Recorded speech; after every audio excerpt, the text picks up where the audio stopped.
Hello everyone, welcome to electrical object academy. Friends, इससे पहले मैंने पार्ट नंबर 1 और पार्ट नंबर 2 डिस्कस किया है। अगर आप लोगों ने वो नहीं देखा है तो उसका लिंक मैं डिस्क्रिप्शन में दे दूंगा, आप वहाँ से देख सकते हैं। आज हम लोग BEE का पार्ट नंबर 3 डिस्कस करेंगे। तो अब आज हम लोग क्वेश्चन नंबर 41 से स्टार्ट करते हैं।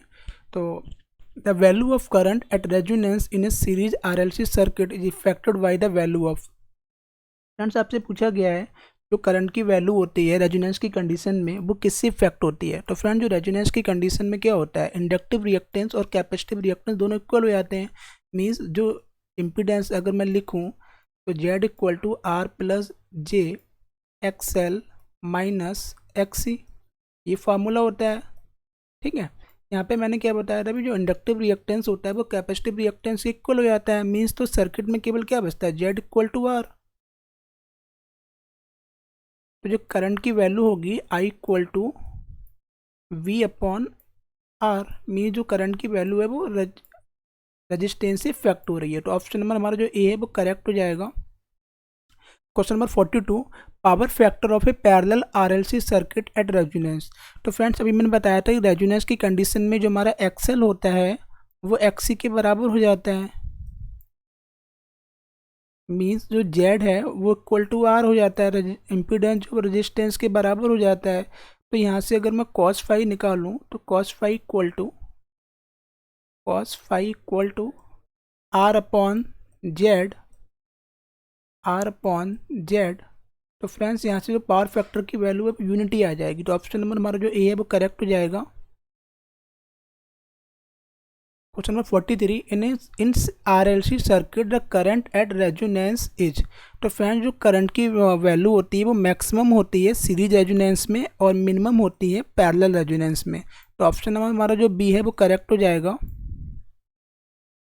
Question number 44, which of the following is not the same as watt. Friend, आपसे पूछा गया है यहाँ पे पावर की, इसमें कौन सा जो है फार्मूला नहीं है। तो एक तो ये वाला फार्मूला पावर का है, P equal to energy upon time mean joule upon second. तो ये तो ऑप्शन नंबर ये हमारा करेक्ट हो जाएगा। Option number B, ampere square into R, ये भी फार्मूला हमारा फ्रेंड्स पावर का है। मीन्स पावर का एक फार्मूला होता है P equal to I square R. ये भी फार्मूला फ्रेंड्स पावर का ही है, P equal to V square upon R.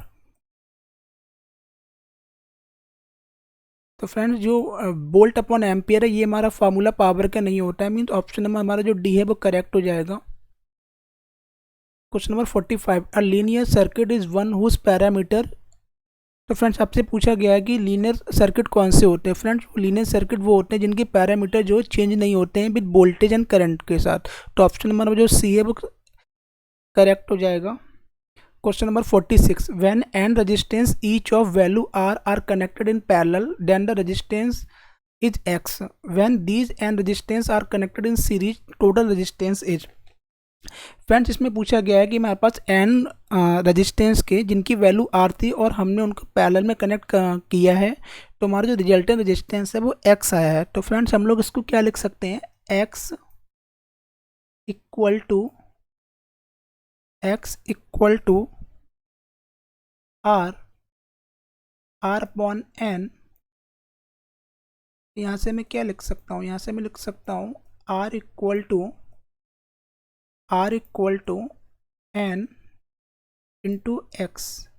Friends, ये तो कंडीशंस होगी पैरेलल की। अब मैंने क्या किया है कि इन्हीं एन रेजिस्टेंस को कनेक्टेड कर दिया सीरीज में। तो जब सीरीज में कनेक्टेड करेंगे तो जो टोटल आर आएगा, मीन्स आर इक्विवेलेंट आएगा सीरीज के केस में, वो क्या आ जाएगा, number of N into R. अब फ्रेंड्स, यहाँ पर जो आर है इसमें हम वैल्यू पुट कर सकते हैं। इक्वेशन नंबर 1 हमारी आई थी आर बराबर एन इंटू एक्स। फ्रेंड्स, इस आर की वैल्यू को हम यहाँ पे पुट कर सकते हैं। तो फाइनल हमारा आंसर क्या हो जाएगा, N into X equal to N square into X. तो ऑप्शन में हमारा जो डी है वो करेक्ट हो जाएगा। आई होप आपको समझ में आ गया होगा। Question number 47, two incandescent lamp of wattage 40 watt and 60 watt are connected in series with voltage up to 30 volt. Which out of these two lamps will glow brighter? Friends, आपसे पूछा जा रहा है कि कौन सा लैम्प जो है वो ज़्यादा तेज चमकेगा। तो जो हमारा पावर का फार्मूला होता है, दोनों लैम्प जो हमारे सीरीज में कनेक्टेड हैं, तो पावर का फार्मूला होता है V square upon R. Friends, इसमें जिसका रेजिस्टेंस ज़्यादा होगा उसमें पावर लॉस ज़्यादा होगा, मींस वो ज़्यादा तेज चमकेगा। तो अगर हम पावर की बात करें तो जो 40 watt equal to V square upon, मैं इसको R1 नाम दे दे रहा हूँ। सेम ऐसे ही मैं 60 वाट के लिए लिख ले रहा हूँ, 60 watt equal to V square upon R2। Friends, 40 watt के कंपैरिजन में 40 वाट का जो 40 वाट है, तो इसका जो पावर कम है तो इसका रेजिस्टेंस ज़्यादा हो जाएगा। मीन्स जो R1 की वैल्यू है वो R2 से तो ज़्यादा है। R1 की जो वैल्यू है वो R2 से ज़्यादा है, मीन्स R1 का रेजिस्टेंस ज़्यादा होगा तो R1 में लॉसेस भी ज़्यादा होंगे, लॉसेस ज़्यादा होंगे तो वो बल्ब जो तेज़ चमकेगा। तो ऑप्शन नंबर हमारा जो ए है वो करेक्ट हो जाएगा। फ्रेंड, इसमें हमने क्या किया था, 40 watt equal to V square upon R1 और 60 watt equal to V square upon R2।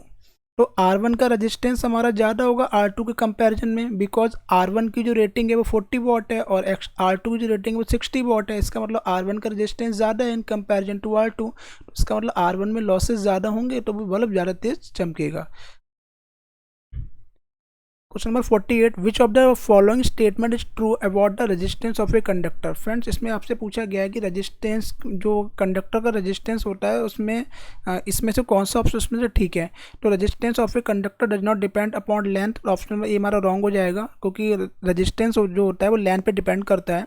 Option number B, resistance of a conductor does not depend upon the material, material पे भी डिपेंड करता है। Option number C, resistance of a conductor does not depend upon the temperature. तो ये भी option wrong हो जाएगा। यानी जो सही ऑप्शन है वो ऑप्शन नंबर हमारा जो डी हो जाएगा, कि जो रेजिस्टेंस ऑफ ए कंडक्टर होता है वो प्रेशर पर डिपेंड नहीं करता है। तो ऑप्शन नंबर हमारा जो डी है वो करेक्ट हो जाएगा। Question number 49, a 10 microfarad capacitor in series with a 1 mega ohm resistor is connected across a 100 volt DC supply. The time constant of the circuit. Friends, आपसे RC सर्किट है उसका time constant पूछा गया है। तो friend, जो RC circuit के लिए टाइम कांस्टेंट का फार्मूला होता है tau equal to R into C.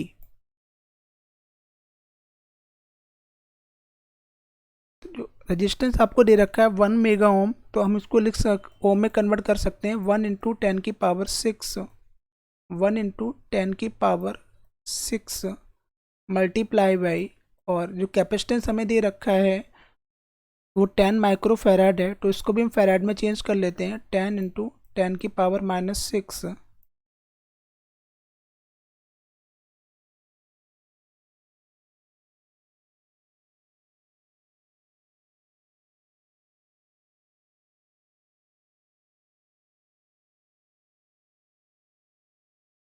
Okay friends, तो 10 की पावर मैंने 6 कैंसिल आउट हो जाएगा, तो ऑप्शन नंबर हमारा जो ए है वो करेक्ट हो जाएगा, मीन्स 10 सेकेंड।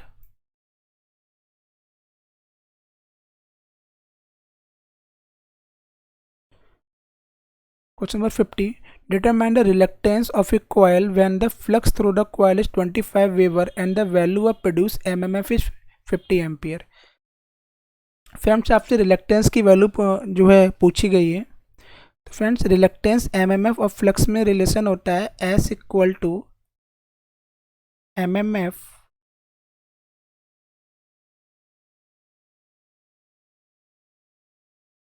Upon flux. तो फ्रेंड, बस आपको सिंपल इसमें वैल्यू पुट करनी है। एमएमएफ की जो वैल्यू है वो 50 एम्पियर, सॉरी, एमएमएफ को हम लोग क्या लिख सकते हैं, एन इंटू आई, मीन्स 50 इंटू, और आपको जो टर्न्स दे रखे हैं कॉइल के 50 मल्टीप्लाई बाई, और एमएमएफ आपको 50 दे रखा है, तो बस आपको सिर्फ सिंपल वैल्यू पुट करनी है इसके अंदर।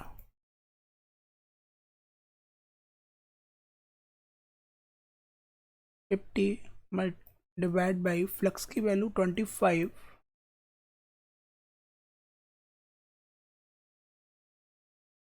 ऑप्शन नंबर हमारा जो ए है वो सही हो जाएगा। Question number 51, crest or peak factor of an alternative quantity is defined as the ratio of. तो फ्रेंड जो पीक फैक्टर होता है उसका जो फार्मूला होता है maximum value upon RMS value, और साइनसॉइडल क्वांटिटी के लिए इसकी जो वैल्यू होती है 1.414।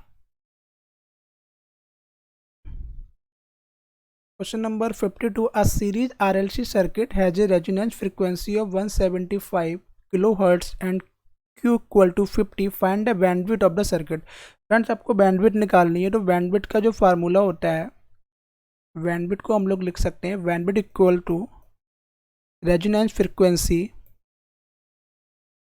Upon quality factor. Friend resonance frequency आपको गिवन है 175 किलोहर्ट्ज, क्वालिटी फैक्टर आपको गिवन है 50, तो उसका जो आंसर आ जाएगा वो 3.5 kilo hertz.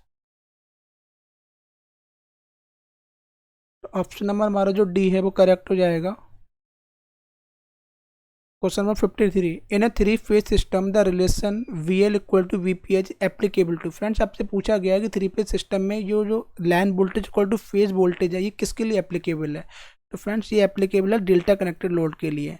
And delta connected load में क्या होता है, जो लाइन वोल्टेज होता है वो हमारा फेज वोल्टेज के बराबर होता है। ऑप्शन नंबर हमारा जो डी है वो करेक्ट हो जाएगा। Question number 54, a delta connected three phase circuit has three equal resistance of 36 ohm in each phase, what is the value of per phase resistance of the equivalent star connected circuit. Friends इसमें आपसे पूछा गया है कि relation होता है R equal to R delta equal to 3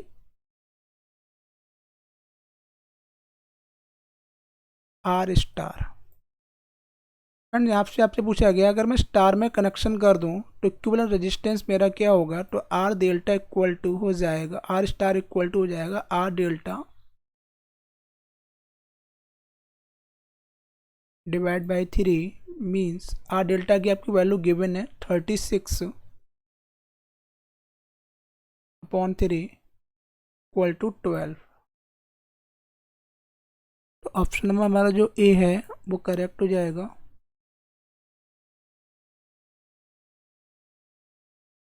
three equal to 12,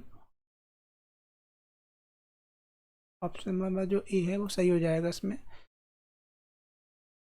question number 55, the normal phase sequence of a three phase AC supply. Friend आपसे पूछा गया है जो फेज सिक्वेंस होता है वो नॉर्मल हम क्या रखते हैं, तो नॉर्मल हम लोग रखते हैं आर वाई बी। तो ऑप्शन नंबर हमारा जो बी है वो करेक्ट हो जाएगा। जो नॉर्मल फेज सिक्वेंस होता है थ्री फेज एसी सप्लाई में वो आर वाई बी होता है। Question number 56, which three phase system does not contain neutral. Friend आपसे पूछा गया है इनमें से कौन सा सिस्टम है जिसमें न्यूट्रल नहीं होता है, तो फ्रेंड डेल्टा में कभी भी न्यूट्रल नहीं होता है, तो ऑप्शन नंबर हमारा जो बी है वो करेक्ट हो जाएगा।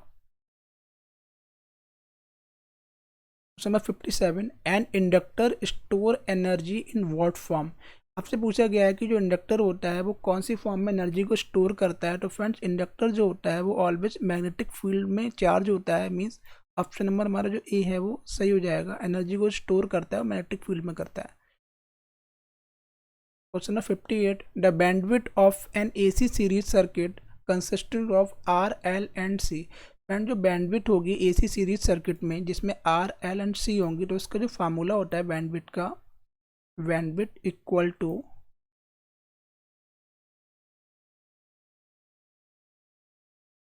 Are upon L, means option number हमारा जो बी है वो करेक्ट हो जाएगा इसमें। Question number 59, a network has 12 branch and 8 loops, the number of nodes in the network. Friends आपसे जो है नोड्स पूछा गया है, तो फ्रेंड्स जो फार्मूला होता है लूप का L equal to V minus N plus 1। Friends loop आपको गिवन है 8, आपको लूप गिवन है इक्वल टू ब्रांच आपको गिवन है 12 माइनस नोड आपसे पूछा गया है +1। फ्रेंड यहाँ से इसको आप जब सॉल्व कर लेंगे तो n इक्वल टू 5 आपको मिल जाएगा। तो नंबर ऑफ नोड्स जो होंगे ना नेटवर्क में वो 5 होंगे। तो ऑप्शन नंबर हमारा जो बी है वो करेक्ट हो जाएगा। Question number 60, a magnetic flux of 6 weber turn set up in the coil when A current of 3 ampere flow through it, what is the inductance of the coil. Friends आपसे inductance पूछा है, आपको flux given है, आप current given है। तो friends जो inductance का फार्मूला होता है L equal to N phi upon I. Friends आपके लिए जो है एन फाई की वैल्यू गिवन है 6 वेबर और टर्न भी, तो अब 6 डिवाइड बाई करंट की वैल्यू आपको गिवन है 3 एम्पियर। यहाँ से अगर मैं सॉल्व करूँगा तो 3 2 जा 6 मीन ऑप्शन नंबर हमारा जो बी है वो करेक्ट हो जाएगा, मीन्स 2 हेनरी।